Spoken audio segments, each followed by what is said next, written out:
আহলান ওয়াসাহলান শাহরু রমাদান আলহামদুলিল্লাহ সুম্মা আলহামদুলিল্লাহ। আল্লাহ রব্বুল আলমিন আমাদের জন্য এক বিরাট সুযোগ, বিরাট অপরচুনিটি আমাদের জন্য নিয়ে এসেছেন। সেটি হলো রমাদানুল মুবারক। রমজান মাস শুরু হয়েছে। রহমত, বরকত, মাগফিরাতের এই মাসে আল্লাহ রব্বুল আলমিন চান আমরা গত 11 মাস ধরে যে দুঃখ, কষ্ট, যন্ত্রণার সাথে, নানা ধরনের প্রতিকূলতার সাথে, পাপ পঙ্কিলতার সাথে জীবনযাপন করছিলাম, আল্লাহ চান এই রমাদান মাস উপলক্ষে, এই 1 মাসের ট্রেনিং নিয়ে, 1 মাসে প্রশিক্ষণ নিয়ে, তাকওয়ার প্রশিক্ষণ নিয়ে আমরা যেন নতুন করে একটি সুখময় পুণ্যময় জীবন শুরু করি। এই সুখময় পুণ্যময় জীবন শুরু করার জন্য তিনি আমাদেরকে দিয়েছেন রমাদান। কিভাবে রমাদানের মাধ্যমে আমরা সুখী হব দুনিয়াতে, কিভাবে রমাদানের মাধ্যমে আমরা সুখী হব আখিরাতে, আল্লাহ আমাদেরকে কোরআনুল কারিমে বলেছেন, কুতিবা আলাইকুমুস সিয়াম কামা কুতিবা আলাল্লাযীনা মিন ক্বাবলিকুম লাআল্লাকুম তাত্তাকুন। রমাদান তোমাদের উপর ফরজ করেছি, তোমরা যেন এই রমাদানের মাধ্যমে, রোজা রাখার মাধ্যমে তোমরা মুত্তাকি হয়ে যাও। আর যে মুত্তাকি হয়ে যাবে, আল্লাহ বলে নিয়ে জাআল্লাহু মাখরাজা, তার দুনিয়া আখিরাতের সব সমস্যার সমাধান আল্লাহ করে দিবেন। ওয়া ইয়ারযুকুহু মিন হাইযু লা ইয়াহতাসিব, তার রিজিক, তার দুনিয়া আখিরাতের সব প্রয়োজন আল্লাহ এমনভাবে পূরণ করে দিবেন সে কল্পনাও করতে পারে না। আর কিছু লাগে? দুনিয়ার সব সমস্যার সমাধান, আখিরাতের সব সমস্যার সমাধান। দুনিয়ার সব রিজিকের ব্যবস্থা, আখিরাতের সব রিজিকের ব্যবস্থা। রিজিক মানে সকল প্রয়োজনীয় জিনিস, আপনার যা যা প্রয়োজন সব কিছুর ব্যবস্থা আল্লাহ করে দিবেন এই রমাদানে, যদি আমরা তাকওয়া অর্জন করতে পারি। তাকওয়া কিভাবে আমরা অর্জন করব? তাকওয়া অর্জন করার জন্য আল্লাহ দিয়েছেন কোরআন। রমাদান মাসে হলো কোরআনের মাস। আল্লাহ বলেছেন শাহরু রমাদান আল্লাযী উনজিলা ফীহিল কোরআন। এই রমাদান মাসে আমি কোরআন নাজিল করেছি। আর কোরআনের কাজ কি? হুদাল লিন্নাস। এই কোরআন মানুষকে হেদায়েত দেয়, কোরআন মানুষকে মুত্তাকি বানায়। হুদাল লিল মুত্তাকিন। এই কোরআন মুত্তাকিদেরকে পথ দেখায়, যারা মুত্তাকি হতে চায়। কিন্তু দুঃখের বিষয় হলো আমাদের জীবনে রমাদান প্রতি বছর আসে, রমাদান আসে, রমাদান যায়, কিন্তু আমরা রমজানের মাধ্যমে একটি পুণ্যময় জীবন শুরু করতে পারি না। কেন? আমরা রমাদানের মাধ্যমে মুত্তাকি হতে পারি না। মুত্তাকি কিভাবে হতে হয়, মুত্তাকি কাকে বলে, এগুলো আমরা জানিও না। মুত্তাকি হওয়ার অন্যতম মাধ্যম হচ্ছে, রোজা তো বটেই, অন্যতম মাধ্যম হচ্ছে এই রমাদানে আমরা কোরআন পড়ব। আমরা কোরআন পড়ি ঠিকই, কিন্তু কোরআন পড়ে কোরআন থেকে কোনো হেদায়েত গ্রহণ করি না, কারণ আমরা বুঝি না। তারাবির নামাজে 1 ঘন্টা 2 ঘন্টা কোরআন পড়ি, তো কোরআনে কোথায় কিভাবে মুত্তাকি হওয়ার কথা বলা হয়েছে এটা আমরা জানি না। তাই আমাদের উচিত হলো, রমাদান মাসে আল্লাহ রাব্বুল আলামিন কোরআন নাজিল করেছেন, আর কোরআন দিয়েছেন রমাদানের মূল উদ্দেশ্য তাকওয়া অর্জন করার জন্য। তাকওয়া কিভাবে অর্জন করব? যদি আমরা কোরআন বুঝে বুঝে পড়ি।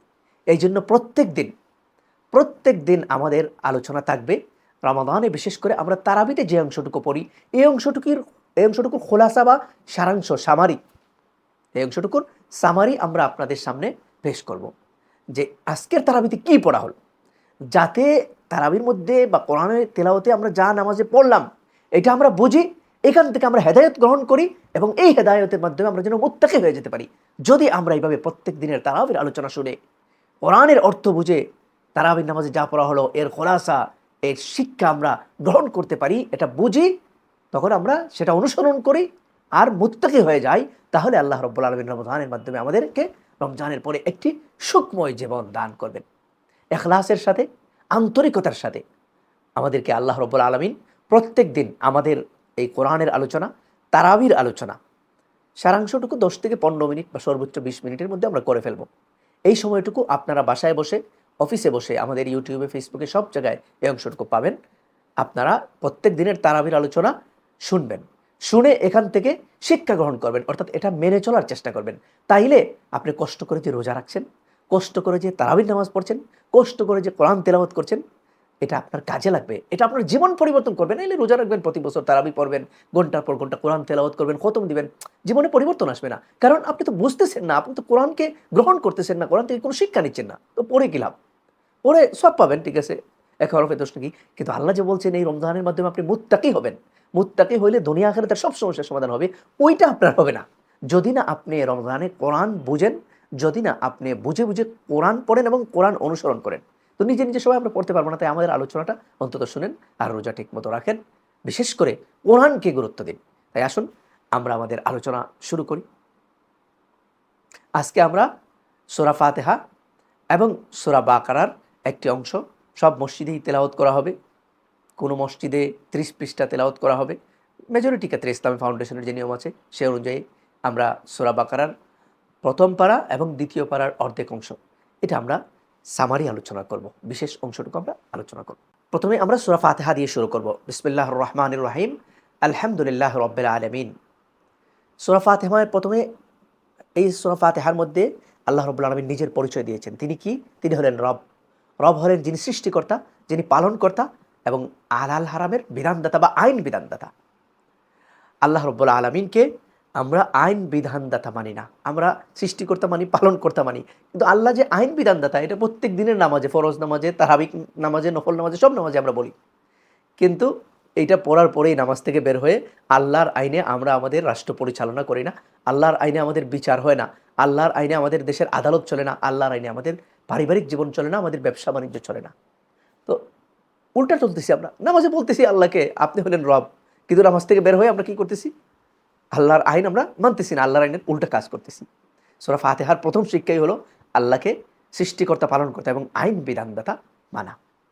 এরপরে আল্লাহ রাব্বুল আলামিন এই সূরার মধ্যে আরেকটি কথা বলেছেন, সেটা হলো মালিক ইয়াউমিদ্দিন। পরকালের মেসেজ আল্লাহ তাআলা আমাদেরকে দিচ্ছেন যে তিনিই হলেন পরকালের বিচার দিবসের একমাত্র মালিক। সুতরাং স্মরণ রাখতে হবে আমাদের সবাইকে যে আমরা একদিন আল্লাহর সামনে পরকালের আদালতে দাঁড়াতে হবে। এই পরকালের কথা যদি আমরা মনে রাখি, তাহলে আমি দুনিয়াতে, আখেরাতে তো পুরস্কৃত হব, পরিবারে, প্রফেশনাল লাইফে, পেশাগত জীবনে, রাষ্ট্রীয় জীবনে, যেখানেই আমি থাকবো, সব জায়গায় আখেরাতের ভয় যদি আমার অন্তরের মধ্যে থাকে, ইয়াউমুদ্দিন বিচার দিবসের ভয় যদি আমার অন্তরে থাকে, আমি সব জায়গায় ভালো মানুষ। পরিবারে স্ত্রী হিসেবে ভালো, স্বামী হিসেবে ভালো, বাবা হিসেবে আমি ভালো, কারণ আমার তো ভয় আছে যে একদিন আমি বাবা হিসেবে দায়িত্ব পালন না করলে আল্লাহর কাছে জবাবদিহি করতে হবে। স্ত্রী হিসেবে যদি আমার দায়িত্ব পালন না করি, স্বামীর প্রতি আমার হক আছে এটা আদায় না করি, সন্তান হিসেবে মা বাবার হক আদায় না করি, জবাব দিতে হবে। আমি কর্মচারী, আমার মালিক, আমি রাষ্ট্রের কর্মচারী হই আর যে কোনো দোকানের কর্মচারী হই, অফিসের কর্মচারী হই, আমি যদি এই দায়িত্ব ঠিকমতো পালন না করি, তাহলে আল্লাহর কাছে একদিন হিসাব দিতে হবে ইয়াউমুদ্দিন। তাই ইয়াউমুদ্দিনের ভয় থাকলে মানুষের মধ্যে, মানুষ ভালো মানুষ হতে বাধ্য, সৎ মানুষ হতে বাধ্য। আর সৎ মানুষ, ভালো মানুষ যে দেশে থাকবে সেই দেশ শান্তিতে থাকবে। যেই আদালতে থাকবে সৎ মানুষ, ভালো মানুষ, সেই আদালতে সঠিক বিচার হবে, ইনসাফ কায়েম হবে। যেই পরিবারে সৎ মানুষ থাকবে সেই পরিবারে শান্তি থাকবে। এরপরে আল্লাহ রাব্বুল আলামিন এখানে ইয়াকা না'বুদু ওয়া ইয়াকা নাস্তাঈন, এই আয়াতে আমাদেরকে একমাত্র আল্লাহর ইবাদত অর্থাৎ তাওহীদের শিক্ষা তিনি আমাদেরকে দিয়েছেন। এরপর সঠিক পথ কোনটা, কোন পথে আমরা চললে পরে মুক্তি পাবো, তিনি বলেছেন সিরাতাল মুস্তাকিম। সিরাতাল মুস্তাকিমের পথ, সরল সঠিক পথ। এটা কার পথ? সিরাতাল্লাযীনা আন'আমতা আলাইহিম, যাদেরকে আল্লাহ সিরাতাল মুস্তাকিম দিয়ে, আল্লাহর নিজের হেদায়েতের অনুগ্রহ দিয়ে আল্লাহ ব্লেস করেছেন, তাদেরকে দয়া করেছেন। আল্লাহর অনুগ্রহপ্রাপ্ত বান্দারা, হেদায়েতপ্রাপ্ত বান্দারা, ওনারা কারা? মিনান নাবিয়্যিন ওয়াস সিদ্দীকিন ওয়াস শুহাদা ওয়াস সালিহিন। ওনারা হলেন নবীগণ, সাহাবায়ে কেরাম, আল্লাহর নেককার আলেম ওলামাগণ। ওনারা হলেন হেদায়েত প্রাপ্ত। ওনাদের মডেল, ওনাদের পথ, ওনাদের অনুসরণ যদি আমরা করি, তাহলে আমরাও কি হব? হেদায়েত প্রাপ্ত হব। এরপরে বলেছেন পথভ্রষ্টদের পথে তোমরা যাই না, সেটা হলো দাল্লিন, ইহুদ নাসারাদের পথ, আল্লাহর পথ থেকে যারা সরে গেছে তাদের পথ, ওই পথ তোমরা অনুসরণ করিও না। এরপর সূরা বাকারা, বিসমিল্লাহির রহমানির রহিম, আলিফ লাম মিম যালিকাল কিতাবু লা রাইবা ফীহি হুদাল লিল মুত্তাকিন। সূরা বাকারার শুরুতেই আল্লাহ রাব্বুল আলামিন কোরআনের পরিচয় দিয়েছেন, কোরআনের বিশ্বস্ততার কথা বলেছেন। আমরা যারা কোরআন পড়ব তারাবির নামাজে, আমরা যারা কোরআন পড়ব ব্যক্তিগত জীবনে, আমাদের এই কথা 100% বিশ্বাস করতে হবে যে কোরআনের কোনো আয়াতের মধ্যে কোনো ভুল নাই, সন্দেহ নাই। কোরআনে যা কিছুই আছে সব কিছু সত্য, এগুলো আল্লাহর পক্ষ থেকে এসেছে। কোরআন জান্নাতের কথা বলেছে, সুতরাং জান্নাত সত্য। কোরআন আল্লাহর অস্তিত্বের কথা বলেছে, সুতরাং আল্লাহ সত্য। কোরআন রাসূলের কথা বলেছে, রিসালাতের কথা বলেছে, সুতরাং রাসূল যা বলেছেন রাসূল সত্য, রাসূলের বক্তব্য সত্য। কোরআন জাহান্নামের কথা বলেছে, কোরআন জাহান্নামের কথা সত্য, জাহান্নামের কথা সত্য। কোরআন বলেছে আখিরাতের কথা, আল্লাহর সামনে একদিন দাঁড়াতে হবে, মৃত্যুর পরে পুনরুত্থান হবে, রেজারেকশন হবে, এটি সত্য। কোরআন বলেছে হিসাবের কথা, ইত্তারবালিন নাসি হিসাবুহুম ওয়া হুম ফি গাফলাতিন মুরিদুন, যে মানুষের হিসাব নেওয়ার সময় ঘনিয়ে এসেছে, সুতরাং হিসাব সত্য। কোরআনে যা যা আছে সব কিছু সত্য। এরপর আল্লাহ রাব্বুল আলামিন মুত্তাকিদের পরিচয় দিয়েছেন 6 নম্বর আয়াত পর্যন্ত সূরা বাকারার। মুত্তাকি কারা? আল্লাযীনা ইউমিনুনা বিল গায়ব, যারা গায়বে বিশ্বাস করে, যেমন আল্লাহ গায়ব এটাতে বিশ্বাস করে, না দেখে আল্লাহকে বিশ্বাস করে। জান্নাত, জাহান্নাম, আখিরাত কোনো কিছুই আমরা দেখি না, এগুলো গায়েব। সব কিছুতে যারা বিশ্বাস করে তারা মুত্তাকি। ওয়া ইয়াকিমুনাস সালাত, এবং নামাজ কায়েম করে। নামাজ ছাড়া কোনো সময় কোনো মানুষ মুত্তাকি, আল্লাহওয়ালা, ভালো মানুষ হইতে পারে না। সুতরাং রমজানে রোজা রাখবেন, সাথে নামাজ পড়তে হবে। নামাজ না পড়লে আপনি মুত্তাকি হতে পারবেন না। মুত্তাকি না হলে রমজানের পরে আপনার একটি শান্তির নতুন জীবন আপনার শুরু হবে না। ওমিম্মা রাযাকনাহুম ইউনফিকুন, শুধু নামাজ পড়লে হবে না ভাই, আপনার যতটুকু তৌফিক আছে, 5 টাকার মালিক, 1 টাকার মালিক, এর থেকে কিছু হলেও আল্লাহর রাস্তায় দান করেন। এরপর আল্লাহ রাব্বুল আলামিন বলেছেন কাফিরদের কথা, যে কাফেরদের মধ্যে এমন অবস্থা আল্লাহ আমাদেরকে মাফ করুন। কিছু কাফের আছে, ইন্নাল্লাযীনা কাফারু সাওয়াউন আলাইহিম আনযারতাহুম আম লাম তুনযিরহুম লা ইউমিনুন, তাদেরকে দাওয়াত দিলে পরেও ওরা ঈমান আনবে না। খাতামাল্লাহু আলা কুলুবিহিম, এদের অন্তরকে আল্লাহ মোহরাঙ্কিত করেছেন। এই অবস্থা থেকে আল্লাহ আমাদেরকে হেফাজত করেছেন এবং ভবিষ্যতেও যেন কোনোদিন আমরা এই অবস্থার মধ্যে না পড়ি যে দিনের কথা শুনলে, কোরআনের কথা, হাদিসের কথা, ওয়াজ নসিহত শুনলে পরে অন্তর নরম হয় না, আমরা হেদায়েত প্রাপ্ত হই না, হেদায়েতের দিকে ফিরে আসি না। এই অবস্থা কাফিরদের, এই অবস্থা তাদের যাদের অন্তরকে আল্লাহ রাগান্বিত হয়ে মোহরাঙ্কিত করে দিয়েছেন। এদেরকে আপনি যত অ্যাডভাইস, যত নাসিহা, যত বড় শায়েখ কথা বলুক না কেন, কারো কথায়, কারো ওয়াজে, কারো নসিহতে কাজ করে না।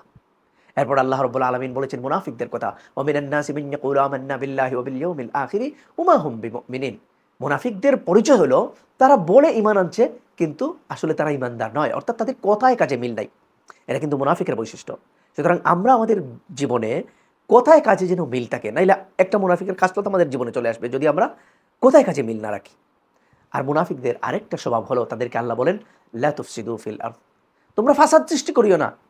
কিন্তু আসলে তারা জমিনের মধ্যে ফাসাদ সৃষ্টি করে। সুতরাং জমিনের মধ্যে ফাসাদ সৃষ্টি করা, সেটা পরিবারে হোক, প্রতিষ্ঠানে হোক, দেশের মধ্যে হোক, রাষ্ট্রের মধ্যে হোক, ফাসাদ বা বিশৃঙ্খলা সৃষ্টি করা এটা মুমিনের কাজ নয়, এটা হলো মুনাফিকদের কাজ। আল্লাহ যেন আমাদেরকে সকল প্রকার ফাসাদ থেকে দূরে রাখেন। এরপর আল্লাহ রাব্বুল আলামিন সূরা বাকারার আরেকটি গুরুত্বপূর্ণ শিক্ষা আমাদেরকে দিয়েছেন, সেটা হলো কি, ইয়া আইয়ুহান নাসু উবুদু রাব্বাকুম। আল্লাহর পরিচয় দিয়েছেন যে আল্লাহ হলেন তোমাদের রব, তিনিই তোমাদেরকে সৃষ্টি করেছেন। দুনিয়ার যত শক্তি আছে, আমেরিকা বলো আর রাশিয়া বলো, যত পাওয়ারফুল, যত শক্তিশালী রাষ্ট্র আছে, ব্যক্তি আছে, বৈজ্ঞানিকরা আছে, কেউ তোমাদের জন্য এক ফোঁটা পানি, এক নখের একটা টুকরো, একটা চুল তারা সৃষ্টি করে নাই। তোমাদেরকে সৃষ্টি করেছে আমি। সুতরাং ইবাদত করবা ও ইবাদু রাব্বাকুম, ইবাদত করবা একমাত্র তোমাদের রবের, অর্থাৎ তোমাদের সৃষ্টিকর্তার। আল্লাযী খালাক্কুম, সাবধান, তিনি তোমাদেরকে সৃষ্টি করেছেন। যিনি তোমাকে সৃষ্টি করেছেন, যিনি তোমাদেরকে সৃষ্টি করেছেন, ইবাদত একমাত্র তার হবে। এরপর বলেন কাইফা তাকফুরুনা বিল্লাহি ওয়া কুনতুম আমওয়াতান ফাআহইয়াকুম সুম্মা ইউমীতুকুম সুম্মা ইউহয়িকুম সুম্মা ইলাইহি তুরজাউন। আচ্ছা, তোমরা যদি আল্লাহর ইবাদত না করো, কিভাবে তোমরা আল্লাহকে অস্বীকার করবে? কিভাবে তোমরা আল্লাহর প্রতি অকৃতজ্ঞ হবে এবং আল্লাহকে অবিশ্বাস করবে? অথচ তোমরা ছিলে মৃত। তোমরা যখন তোমাদের মার বিয়ে হয় নাই, কই ছিলে তোমরা? তোমাদের বাবার পিঠে। বাবার যখন জন্মই হয় নাই, কই ছিলে? বাবার পিঠের মধ্যে মৃত অবস্থায়, অর্থাৎ বীর্য অবস্থায় আমরা ছিলাম। এখান থেকে বাবার সাথে মায়ের সম্পর্ক হলো শারীরিক সম্পর্ক। এরপর এখান থেকে ছোট্ট, যেটা চোখ দিয়ে আপনি দেখে বুঝতে পারবেন না, এমন একটি জিনিস থেকে, স্পার্ম থেকে আমাদের কি হলো, সূত্রপাত হলো, আমাদের জন্ম হলো। তো এই এক ফোঁটা নাপাক পানির থেকে আপনার সৃষ্টি। আপনি কি নিয়ে এত গর্ব করেন, এত অহংকার করেন? ফাহিয়াকুম, আল্লাহ বলেন এই নাপাক পানির থেকে, মৃত অবস্থার থেকে তোমার মায়ের গর্ভে গেলে ওখানে আমি তোমাকে প্রাণ দিলাম, জীবিত করলাম। সুম্মা ইউমীতুকুম, এরপর তো দুনিয়াতে আসলা, জীবনযাপন করলে, এরপর কিন্তু আবার মারা যাবে। কিসের অহংকার তোমার? যতই অহংকার করো, you have to return to me, আমার কাছে একদিন তোমাকে ফিরে আসতে হবে। সুম্মা ইউহয়িকুম, এখানেই শেষ কথা নয়, কবরে যখন যাইবা আবার তোমাদেরকে জীবিত করব।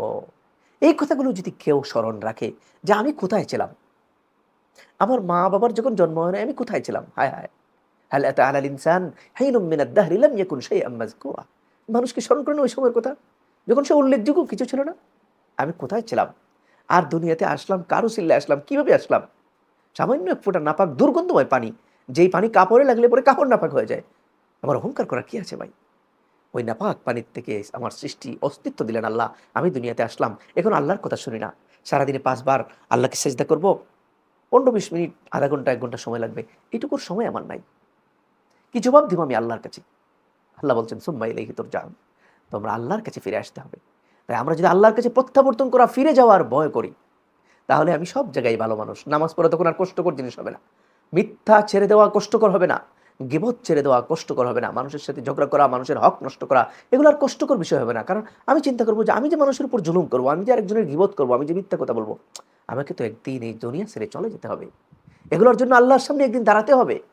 আমার সামনে আমার দাদা চলে গেছেন, দাদি চলে গেছেন, আমার অনেকেরই, আমাদের মা চলে গেছেন, বাবা চলে গেছেন, এখন আমার টাইম। অনেকের বড় ভাই বড় বোন চলে গেছেন। তো আমি কোন সাহসে এটা করছি? আমি তো কবরে যেতে হবে, আমি তো আল্লাহর সামনে দাঁড়াতে হবে। এই মিথ্যা বলার জন্য, নামাজ না পড়ার জন্য, রোজা না রাখার জন্য, মানুষের হক নষ্ট করার জন্য, আল্লাহর আইন অনুযায়ী দেশ, রাষ্ট্র, সমাজ পরিচালনা না করার জন্য আল্লাহর সামনে জবাবদিহি করতে হবে। এই কথা যদি কেউ স্মরণ রাখে, সে সব জায়গাতেই ভালো মানুষ হবে।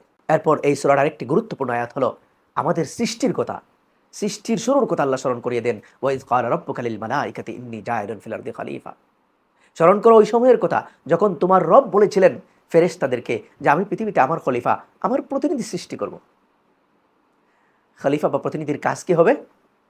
ইমাম বাগাবী রহমতুল্লাহ আলাইহি বলেছেন খলিফা হইল সেই ব্যক্তি, খলিফা হইল সে যে পৃথিবীতে ইকামাতু আহকামিল্লাহ, আল্লাহ রব্বুল আলমিনের হুকুম, আল্লাহর আইন পৃথিবীতে যে প্রতিষ্ঠা করে, ও তানফিদ ওয়াসায়াহু, এবং আল্লাহর নির্দেশ বাস্তবায়ন করে। আল্লাহর আইনের সাথে আমাদের কোনো সম্পর্ক নেই, আমরা জানিও না কিভাবে রাষ্ট্র পরিচালনা করতে হবে। যারা রাষ্ট্রের দায় দায়িত্বে আছেন তারা জানে না, অথচ তারা আল্লাহর দৃষ্টিতে এরা হলো আল্লাহর খলিফা, এরা তো আদম সন্তান, আল্লাহ এদেরকে বানাইছেন। আমাদেরকে আল্লাহ তাআলা বানাইছেন খলিফা হিসেবে। আর খলিফা কাকে বলে? পৃথিবীতে যে আল্লাহর আইন পরিচালনা করবে, আল্লাহর আইন প্রতিষ্ঠা করবে, আল্লাহর আইনের জমিন পরিচালনা করবে। আমি যদি পরিবারে থাকি, পরিবার পরিচালনা করবো আল্লাহর আইনে। আমি যদি রাষ্ট্রের প্রধানমন্ত্রী হই, দেশ চালাইবো আল্লাহর আইনে। কিন্তু আমরা এটা করি না, যার কারণে আমরা আল্লাহর খলিফা হতে পারি না। আল্লাহর খলিফা হতে না পারি যদি, আর আল্লাহর খলিফা না হয়ে যদি এই জমিন থেকে আমরা বিদায় নেই, আমাদের পরকালীন মুক্তি নাই। কারণ আল্লাহ বানাইছেনই আমাদেরকে খেলাফত কায়েমের উদ্দেশ্যে, আল্লাহ বানাইছেনই আমাদেরকে এই পৃথিবীতে আল্লাহর হুকুম, আল্লাহর ওসিয়ত বাস্তবায়নের উদ্দেশ্যে, আল্লাহর নির্দেশ বাস্তবায়নের উদ্দেশ্যে। ব্যক্তিগত জীবনে যেমন নামাজ পড়া, রাষ্ট্রীয় জীবনে তেমন নামাজ কায়েম করা, অন্যকে নামাজের দাওয়াত দেওয়া, এসবগুলো হলো খলিফার দায়িত্ব। সুতরাং ব্যক্তিগত জীবনে, পারিবারিক জীবনে, রাষ্ট্রীয় জীবনে, সব ক্ষেত্রে আমরা নিজেরা খেলাফতের দায়িত্ব পালন করব, আল্লাহর হুকুম মেনে চলার চেষ্টা করব। আর যারা আল্লাহর হুকুম মানে তাদেরকে আমরা সমর্থন করব। ভোট দিলে তাদেরকে ভোট দিতে হবে, রাষ্ট্রের দায় দায়িত্ব দিলে তাদেরকে দিতে হবে।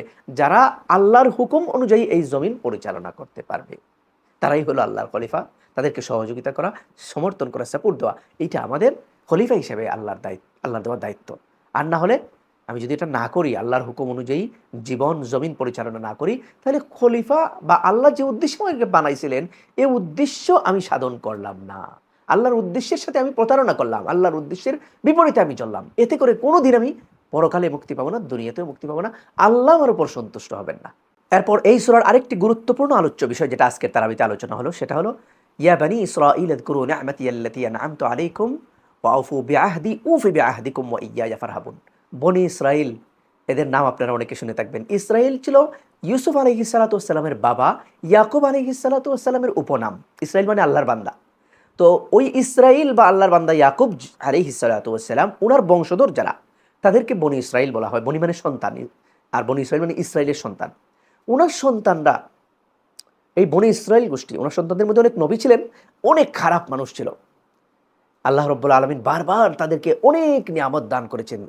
এক জায়গায় বলেছেন আন্নী ফাদ্দালতুকুম আলাল আলামিন, এই সূরা বাকারার মধ্যে, যে পুরো পৃথিবীর উপরে, দুনিয়ার মানুষের উপরে তোমাদেরকে মর্যাদা দিয়েছি। কিভাবে? এত নবী তোমাদের মধ্যে আমি পাঠিয়েছি, আর কোনো সম্প্রদায়ের মধ্যে এত নবী পাঠাই নাই। তোমাদেরকে আসমান থেকে মান্না সালওয়া খাবার দিয়েছি। তোমাদেরকে মুসা আলাইহিস সালাতু ওয়াস সালামের সাথে নীল নদ, একদম সাগরকে দ্বিখণ্ডিত করে রাস্তা বের করে দিয়ে তোমাদেরকে আমি পার করে দিয়েছি। বনি ইসরাইলকে বা তোমাদেরকে আমি ফেরাউনের মতো শক্তিশালী জালিম বাদশার হাত থেকে মুক্ত করে ওখানে আমি রাজত্ব তোমাদেরকে দান করেছি। এত নিয়ামত পাওয়ার পরও এরা সব সময় আল্লাহর নাফরমানি করেছে। আল্লাহ বারবার তাদেরকে বলেছেন আউফু বিআহদি উফি বিআহদিকুম, আমার সাথে তোমাদের ওয়াদা পূর্ণ করো, আমি তোমাদের সাথে আমার ওয়াদা পূর্ণ করব। আমরা কিন্তু অনেক সময় বনি ইসরাইলের মতো আচরণ করি। আমরা আল্লাহর কথা মতো চলতে রাজি না, কিন্তু আল্লাহ কেন আমাকে বিপদের সময় সাহায্য করেন না, আল্লাহ কেন আমার দোয়া কবুল করলেন না, আল্লাহর বিরুদ্ধে খালি অভিযোগ। আমি কতটুকু আউফু বিআহদি, আমি কতটুকু আল্লাহর ওয়াদা পূর্ণ করেছি? কয়দিন আমি জামাতের সাথে নামাজ পড়েছি? কয়দিন আমি সময় মতো নামাজ পড়েছি? কয়টা দিন আছে আমার জীবনে যে আমি আজকে একটাও মিথ্যা বলি নাই, একটাও গীবত করি নাই, একটা হারাম জিনিস দেখি নাই, একটা গুনাহ আমি আজকে করি নাই? এরকম জীবনে কয়টা দিন আছে? বুকে হাত দিয়ে বলতে পারবো আমরা যে আমি 1 মাস, 1 সপ্তাহ, 1 দিন একটা গুনাহ করি নাই? তো একদিন, 1 সপ্তাহ, 1 মাস, একটা বছর যদি 50-60 বছর জিন্দগির মধ্যে একটা বছর যদি গুনাহ ছাড়া কাটাইতে না পারি, আল্লাহ কেমনে করে আমার দোয়া কবুল করবেন? আল্লাহ বলছেন আউফু বিআহদি, তুমি আমার কথা মতো চলো, তুমি গুনার কাজ ছেড়ে দাও, আমার হুকুম মাইন্না চলো, উফি বিআহদিকুম, তখন আমি আমার ওয়াদা পূর্ণ করবো। উদুনি আস্তাজিব লাকুম, আমি দোয়া কবুল করবো। আমার কাছে তুমি চাইবা, আমাকে ডাকবা, আমি তোমার ডাকে সাড়া দেব। আমার ওয়াদা তুমি পূর্ণ করো, তোমারটা আমি পূর্ণ করবো। কিন্তু এটা আমরা করতে রাজি না। তো আল্লাহ, আমরা যেন বনি ইসরাইলের মতো না হই, আমাদেরকে হেফাজত করুন বনি ইসরাইলের মতো হওয়ার থেকে। বনি ইসরাইলের আলেমদের আরেকটা খারাপ স্বভাব ছিল, সেটা হলো আতা'মুরুনা আন-নাসা বিল বিররি ওয়া তানসাউনা আনফুসাকুম ওয়া আনতুম তাতলুনাল কিতাব আফালা তাআকিলুন। আল্লাহ বলতেছেন তোমরা মানুষকে ভালো কাজের কথা বলো, হ্যাঁ নিজেরা ভালো কাজ করো না, এর থেকে বাচ্চা থাকো। এটা কেমন ধরনের কথা? তাহলে বোঝা গেল আল্লাহ এটা অপছন্দ করেন যে মানুষকে আমি নামাজ পড়ার কথা বললাম, মিথ্যা বলিও না এটা বললাম, গীবত করিও না এটা বললাম, কোরআন তেলাওয়াত করে এটা বললাম, কিন্তু আমি নিজে এগুলো করি না। এটা বনি ইসরাইলদের স্বভাব, এটা আল্লাহর কাছে খুবই ঘৃণিত কাজ। লিমা তাকুলুনা মা লা তাফআলুন, এমন কথা কেমন তোমরা বলো যেটা তোমরা নিজে করো না। তাহলে আমরা যা যা বলবো অন্যকে দাওয়াত দেওয়ার চেষ্টা করব, আর অন্যকে যেটা বলবো এটা নিজেও আমল করার চেষ্টা করব। এরপরে এই সূরায় আরেকটি গুরুত্বপূর্ণ শিক্ষা আল্লাহ দিয়েছেন, বিপদে পড়ে আমরা কি করবো। ওয়াস্তাঈনু বিস-সাবরি ওয়াস-সালাহ, বিপদের সময় ধৈর্য এবং নামাজের মাধ্যমে আল্লাহ সাহায্য চাইতে হবে। যে কোনো ধরনের সমস্যা আসুক, 2 রাকাত নামাজ পড়েন, নামাজ বাড়িয়ে দেন, তাহাজ্জুদ নামাজ পড়েন, তারপরে সালাতুদ দুহা পড়েন। প্রত্যেক ফরজ নামাজের পরে যখন সময় থাকে, যেমন মাগরিবের পরে, এশার পরে, জোহরের পরে আপনি নফল নামাজ বেশি বেশি করে পড়েন। নামাজের মাধ্যমে আল্লাহর সাহায্য না পাওয়া পর্যন্ত নামাজ পড়তে থাকেন। নামাজের মাধ্যমে আল্লাহর সাহায্য নিশ্চিত করেন, যে আল্লাহর সাহায্য না পাওয়া পর্যন্ত আমি 1000, 2000, 5000 রাকাত হইলেও আমি নামাজ পড়তে থাকবো। আল্লাহ আমাকে এটা শিখিয়েছেন, তিনি অবশ্যই আমাকে সাহায্য করবেন, কারণ তিনি বলেছেন তোমরা নামাজের মাধ্যমে সাহায্য চাও। আল্লাহর ওয়াদার তো কোনো বরখেলাফ হয় না, আল্লাহ তো মিথ্যা বলেন না। আল্লাহ যেহেতু বলেছেন নামাজের মাধ্যমে সাহায্য পাওয়া যায়, তাই আমি কন্টিনিউয়াসলি আমার বিপদ দূর না হওয়া পর্যন্ত, আমার সমস্যার সমাধান না হওয়া পর্যন্ত আমি নামাজ পড়তে থাকবো। এই সিদ্ধান্ত যদি আপনি নিতে পারেন, ইনশাল্লাহ আপনার জন্য আল্লাহর দেওয়া প্রতিশ্রুত সাহায্য আসবে। এই সূরার আরেকটি গুরুত্বপূর্ণ আয়াত, আফাতুমিনুনা বিবাদিল কিতাব ওয়া তাকফুরুনা বিবাদ, এটা কিন্তু আমরা করতেছি। আল্লাহ বলতেছেন তোমরা কিতাবের কিছু অংশ মানো, কিছু অংশ মানো না। যেমন আকিমুস সালাত, নামাজ পড়ো, এটা আমরা মানি। ওয়া আতাউজ যাকাত, যাকাত দাও, এটা আমরা মানি। কিন্তু আল্লাহ বলছেন আনিহকুম বাইনান নাস বিমা আনজালাল্লাহ, দেশ শাসন করো, মানুষকে শাসন করো আল্লাহর কোরআন দিয়ে, নবীর হাদিস দিয়ে, আল্লাহ যা অবতীর্ণ করেছেন আল্লাহর শরিয়া দিয়ে। শরিয়া আইন আমরা মানি না, তার মানে কিছু মানি, কিছু মানি না, কিছু মানি, কিছু মানি না। এই অবস্থার কারণে আজকে মুসলমানরা দুনিয়াতে এত নির্যাতিত। বাংলাদেশের মুসলমানরা দুঃখ যন্ত্রণা জুলুম অত্যাচারের শিকার হয়। এই অবস্থার কারণে আজকে সিরিয়া, ফিলিস্তিন, পৃথিবীর আনাচে কানাচে বিভিন্ন জায়গায় মুসলমানরা দুঃখ কষ্টের শিকার। পরকালে এরা দুঃখ কষ্টের শিকার হবে। মুসলমানরা নির্যাতিত হবে কেন? তারা কোরআনের কিছু মানে কিছু মানে না। কোরআন পরিপূর্ণরূপে মানলেই ইহকালে মুক্তি, পরকালে মুক্তি। এই সূরার আরেকটি গুরুত্বপূর্ণ আয়াত হলো, শয়তান জাদু শিক্ষা দেয়। وَيَتَعَلَّمُونَ مِنْهُمَا مَا يُفَرِّقُونَ بِهِ بَيْنَ الْمَرْءِ وَزَوْجِهِ وَمَا كَفَرَ سُلَيْمَانُ وَلَكِنَّ الشَّيَاطِينَ كَفَرُوا يُعَلِّمُونَ النَّاسَ السِّحْرَ। জাদু শিক্ষা দেয় শয়তান। জাদু শিক্ষা করলে, জাদু কাউকে করলে, কাউকে দিয়ে যদি আপনি জাদু করান কোনো কবিরাজকে দিয়ে, তাইলে আপনার ইমান নষ্ট হবে, যে জাদু করলো তার ইমানও নষ্ট হবে। এই জন্য জাদু করা হারাম, এবং শুধু হারাম না, এটা একটা কুফরি কাজ। এটার কারণে ইমান নষ্ট হবে, তখন আর নামাজ, রোজা, দোয়া কোনো কিছুই আল্লাহর কাছে কবুল হবে না। তাই আমরা জাদু করব না, কাউকে জাদু করাবো না। আজকের তারাবির আরেকটি গুরুত্বপূর্ণ আয়াত হলো, ওয়ালান তারদা আনকাল ইয়াহুদু ওয়ালান নাসারা হাত্তা তাত্তাবিআ মিল্লাতাহুম। আল্লাহ রাব্বুল আলামিন বলতেছেন যে ইহুদ নাসারারা তোমাদের উপর খুশি হবে না যতক্ষণ পর্যন্ত না তোমরা তাদের মিল্লাত, তাদের ধর্মের অনুসারী হও। আমরা অনেকেই কৌশলগত কারণে বিভিন্নভাবে, বিশেষ করে আমাদের রাজনীতিবিদরা, মুসলিম নেতারা অনেক সময় মনে করেন যে আমেরিকা আমাদের উপর খুশি হয়ে যাবে। কোনোভাবেই না। আমেরিকাকে আপনি যতই দিবেন, যত সময় পর্যন্ত না আপনি তাদের ধর্মের অনুসারী হবেন, তাদের দিনের অনুসারী হবেন, আমেরিকা আপনার উপর খুশি হবে না। আপনার উপর খুশি হবে না দুনিয়ার মুসলিমরা, যতক্ষণ পর্যন্ত না তাদের ধর্মের অনুসারী আপনি হবেন। সুতরাং ইহুদ নাসারাদেরকে, অমুসলিমদেরকে অন্তরঙ্গ বন্ধু হিসেবে গ্রহণ করা যাবে না। লা তাত্তাখিযুল কাফিরিনা আউলিয়া মিন দুনিল মুমিনিন, মুমিনদেরকে বাদ দিয়ে তোমরা কাফিরদেরকে অন্তরঙ্গ বন্ধু হিসেবে গ্রহণ করিও না। রাজনৈতিক কৌশল হিসেবে ডিপ্লোম্যাটিক রিলেশন থাকবে, কিন্তু এরা কখনো তোমার অন্তরঙ্গ বন্ধু হইতে পারে না। হাসাদাম মিন ইনদি আনফুসিহিম, আল্লাহ বলেছেন এদের অন্তরে তোমাদের প্রতি হিংসা আছে। কেন? তোমরা জান্নাতে চলে যাইবা, এই কারণে এরা চায়, ওয়াদ্দা কাসীরুম মিন আহলিল কিতাব লাউ ইয়ারুদ্দুনাকুম মিন বাদি ঈমানিকুম কুফারা। এরা চায়, আহলে কিতাবদের লোকজন, যে তোমাদেরকে যদি ঈমানদার হওয়ার পরে আবার কাফির বানিয়ে দেওয়া যায়। তোমাদের দেশে বিভিন্ন জায়গায় মিশনারি এসে কাজ করে, যে মুসলমানদেরকে যেন আবার খ্রিস্টান বানিয়ে দেওয়া যায়, ধর্মান্তরিত করা যায়, কাফির বানিয়ে দেওয়া যায়। শয়তান তো আছে, অন্য ধর্মের লোকেরাও তোমাদেরকে বিধর্মী বানানোর জন্য, কাফির বানানোর জন্য কাজ করে। কারণ তাদের অন্তরে এই হিংসা, যে তোমরা সত্য ধর্ম ইসলামের অনুসারী হয়ে তোমরা জান্নাতে চলে যাবে, এই কারণে এরা চায়। সুতরাং সাবধান থাকো এদের ব্যাপারে। আজকের আলোচনায় আরো আল্লাহ বলেছেন, আল্লাযিনা আতাইনাহুমুল কিতাব ইয়াতলুনাহু হাক্কা তিলাওয়াতি, যে আমি যাদেরকে কিতাব দিয়েছি তারা এই কিতাবকে তিলাওয়াতের হক সহকারে তিলাওয়াত করে। তিলাওয়াতের হক কি? কিতাবের হক কি? আল্লাহর কোরআনের হক আমাদের উপর কি? আল্লাহর কোরআনের হক হলো আমরা আল্লাহর কোরআন, ইমাম বায়দাবী বলেছেন, তাদাব্বুর ফি মানাহি, আমরা যেন কোরআন বুঝে বুঝে পড়ি। আপনি নিজে যদি পড়ালেখা নাও জানেন, একজন ছেলে একজন মেয়ে যে পড়ালেখা জানে তাকে বলুন যে আমরা প্রত্যেকদিন 5 মিনিট 10 মিনিট বসে আমার ঘরে আমার ছেলে মেয়ে যে কোনো একজন এখানে কোরআন তেলাওয়াত করবে, বুঝে বুঝে, বাংলা অর্থ আছে এটা পড়ে যাবে, আমরা এটা শুনবো। তাইলে কোরআনের হক আদায় হবে। কোরআনের হক আদায় না করলে কোরআন বদ্দুয়া দেয়। মা বাবা বদ্দুয়া দিলে আমরা যেমন ভয় পাই, কোরআনের বদ্দুয়া আমাদের ভয় পাওয়া উচিত। তাই আমরা যারা শিক্ষিত মানুষ আছি, আমরা ফিজিক্স, কেমিস্ট্রি, বায়োলজি, অনেক কঠিন জিনিস, ইংলিশ শিখতে পারি, অঙ্ক শিখতে পারি, আমরা কোরআন শুনতে পারি না? কোরআন অর্থ পড়তে পারি না, মোবাইলের মধ্যে তো আছে। আমরা সবাই চেষ্টা করব, তাতে কোরআনের হক আদায় হবে। কোরআনের হক আদায় করলে কোরআন আপনার জন্য সুপারিশ করে জান্নাতে নিয়ে যাবে। আর যদি হক আদায় না করেন, তাহলে আল্লাহ নবী সাল্লাল্লাহু আলাইহি ওয়াসাল্লাম দোয়া করেছেন, আল্লাহুম্মা জাআলিল কোরআনা শাফিআন লানা ওয়া লা শাফিআন আলাইনা। আল্লাহ, কোরআনকে আমাদের পক্ষে সুপারিশকারী বানাও, আমাদের বিরুদ্ধে সাক্ষী বানাইও না। তার মানে বোঝা গেল, কোরআন আমাদের বিরুদ্ধে সাক্ষী দিবে কখন? যখন কোরআনের হক আমি আদায় করব না, কোরআন বুঝে বুঝে তেলাওয়াত করব না। তাই কোরআন বেশি করে তেলাওয়াত করতে হবে এবং সেটা বুঝে বুঝে করতে হবে, তাইলে কোরআনের হক আদায় হবে। আজকের তারাবিতে আরেকটি গুরুত্বপূর্ণ জিনিস, যেটা আমাদের প্রাত্যহিক জীবনে, দৈনন্দিন জীবনে, ব্যক্তিগত, পারিবারিক বা যে কোনো জীবনে খুব বেশি প্রয়োজন, সেটা হলো আল্লাহ বলেন, ওয়ালানাবলুওয়ান্নাকুম, হে মুমিনরা, আমি তোমাদেরকে পরীক্ষা করব বিশাইইম মিনাল খাউফি ওয়াল জুই ওয়া নাকসিম মিনাল আমওয়ালি ওয়াল আনফুসি ওয়াস সামারাত। নানা ধরনের বিপদ মুসিবত, টাকা পয়সার ক্ষতি হবে, ফল ফসলের ক্ষতি হবে, কখনো সন্তান মারা যাবে। ইমানদার হওয়ার কারণে ইমানদারের জীবনে নানা ধরনের প্রতিকূলতা আসে, পরীক্ষা আসে, বিপদ মুসিবত আসে। এগুলো আল্লাহ পরীক্ষার জন্য দেন। পরীক্ষার সময় কি করবা? ওয়াস্তাইনু বিস-সাবরি ওয়াস-সালাত, ধৈর্য ধরবা আর নামাজের মাধ্যমে তোমরা আল্লাহর সাহায্য চাইবা। তাইলে আল্লাহর সাহায্য অনিবার্যভাবে আসবে। অবশ্যই সাবিরিন, ধৈর্যশীলদের জন্য সুসংবাদ, গুড নিউজ। এরপর আল্লাহ রাব্বুল আলামিন জ্ঞানী বুদ্ধিমান লোকদের জন্য বলেছেন, আল্লাহকে চিনতে হলে আল্লাহর সৃষ্টি নিয়ে চিন্তা করো। এই আকাশ, এই জমিন, এই সাগর, এই পানি, এই বাতাস। করোনার সময় আমরা দেখেছি অক্সিজেন নাই, মানুষ মারা যাচ্ছে। আমি যে প্রত্যেক দিন বাতাস নিচ্ছি, মানে অক্সিজেন নিচ্ছি ফ্রি, এই অক্সিজেনের জন্য কোনো টাকা দিই না। হসপিটালে গিয়ে অসুস্থ হলে অক্সিজেন, ওই বাতাসের জন্য টাকা দিতে হয়।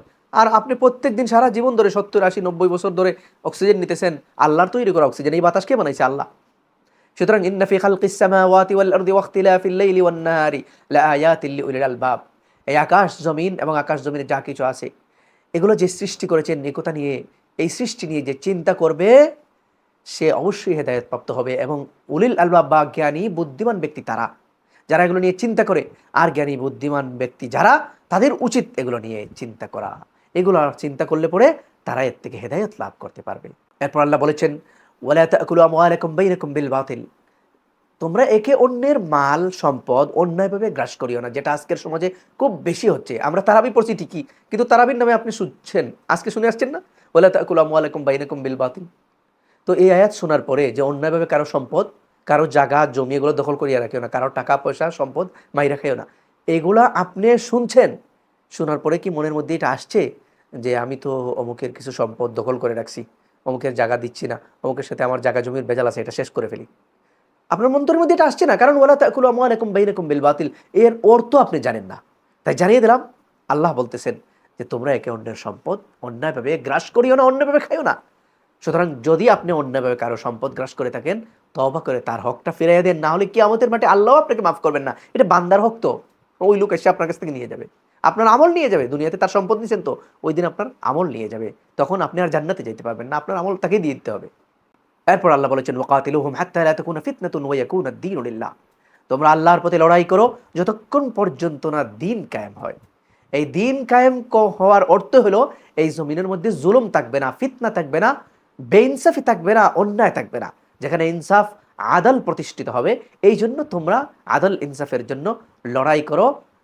আল্লাহর হুকুমত কায়েম করা মানে হলো আদল ইনসাফ কায়েম করা। আল্লাহর হুকুমত কায়েম করার জন্য তোমরা প্রয়োজনে জীবন সম্পদ সব কিছু দিয়ে এই ইনসাফ কায়েমের জন্য, আল্লাহর হুকুম কায়েম করার জন্য লড়াই সংগ্রাম করো। মুসলমান তো এগুলো শুনলেই ভয় পায়। শুধু ব্যক্তিগত জীবনে আমি ভালো মানুষ, আমি নামাজ রোজা করি, মুসল্লি, কিন্তু সমাজের মধ্যে জুলুম চলতেছে, অন্যায় চলতেছে, অবিচার চলতেছে, এগুলোর খবর আমার নাই। তাহলে আমি ভালো মুসলমান, আমি ভালো নবীর ভালো উম্মত হইতে পারলাম না। কারণ নবী শুধু নামাজ শিক্ষা দেন নাই রে ভাই, নবী শুধু রোজা রাখেন নাই, নবী রোজা রাখছেন, নামাজ পড়ছেন, হজ করছেন, জাকাত দিছেন, একই সাথে জিহাদও করছেন। অন্যায়, অবিচার, জুলুম, অত্যাচারের বিরুদ্ধে উনি অস্ত্র ধরছেন। তো আমাদেরকে নবী সাল্লাল্লাহু আলাইহি ওয়াসাল্লামের পূর্ণাঙ্গ অনুসারী হতে হবে। নবী সাল্লাল্লাহু আলাইহি ওয়াসাল্লাম যা যা করছেন, নামাজ রোজা এগুলোও যেমন ঠিকমতো করছেন, হজ জাকাত এগুলোও করছেন, আবার জুলুম, অত্যাচার, অন্যায়ের বিরুদ্ধে দাওয়াত দিছেন, অস্ত্র পর্যন্ত ধরছেন, লড়াই করছেন। আমরা যদি আল্লাহ রাব্বুল আলামিনের পরিপূর্ণ মুত্তাকি বান্দা হতে চাই, বিশেষ করে এই রমাদানের মাধ্যমে, কোরআন তেলাওয়াতের মাধ্যমে, রোজা রাখা এবং তারাবির মাধ্যমে আমরা যদি কোরআনের পূর্ণাঙ্গ অনুসারী হতে চাই, তাহলে যা যা বললাম এগুলো আমাদেরকে আমল করতে হবে। আমরা সবাই এই ভিডিওটি বারবার শুনবো এবং আমরা যে যতখানে পারি হোয়াটসঅ্যাপের মাধ্যমে, ফেসবুকের মাধ্যমে অন্যের কাছে আমরা এটা পাঠাবো, শেয়ার করব। এতে করে আপনি ঘরে বসে সাদকা জারিয়া হিসেবে সওয়াব পেতে থাকবেন। আল্লাহ তাআলা প্রত্যেক দিন আমাদেরকে তারাবির আলোচনা শোনার তৌফিক দান করুন এবং আমাদেরকে আল্লাহ তাআলা এই রমজানের মাধ্যমে তাকওয়ার জীবন দান করুন, যাতে আমরা রমজানের পরে একটা সুখী জীবন শুরু করতে পারি। জাযাকুমুল্লাহ। আগামীকালকে তার দ্বিতীয় তারাবির আলোচনা শোনার আমন্ত্রণ জানাচ্ছি।